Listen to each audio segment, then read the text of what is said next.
السلام عليكم ورحمة الله وبركاته.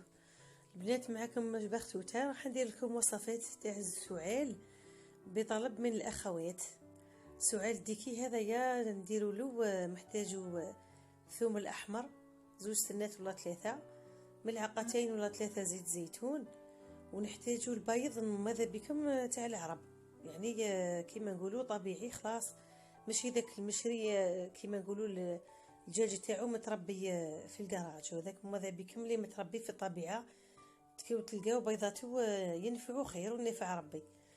شوفوا ملي خطينا هذه الاكلات تاع الجمر وكيما نقولوا وهذه الوصفات دوكا كثرت الامراض. انا بصراحه اطفالي والله ليا والله نستعمل هذه الوصفات، يعني والله وفعاله حتى من الاطفال اللي نقرضيهم ولاد الكبر والله يفضلوا هذا. والديهم قالوا لك هذيك ما تعرفي كيما نقولوا وصفات تاع الجدات والله تاع تاع بكري ندير لهم والله وشافي ربي ويصلحوا والحمد لله. يعني بصراحه ما نحبش خلاص الدواء.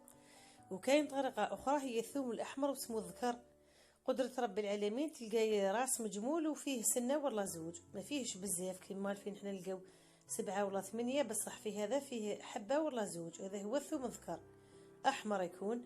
نغطيوه هكذا بالبوغه، هذا البوغه كيما نقولوا هو جمر ويكون شويه طافي، من غير نخليو الصهد اللي يضربوا باش يطيب. كي يطيب البنات نمرسو شويه مع زيت الزيتون، هاو كيما راكم تشوفوا في الصوره، والباقي هاو كيما نقولوا هذيك الطبخه نتاع البيض، هذه تتكل الصباح على الريق، هذه الطبخه نتاع البيض.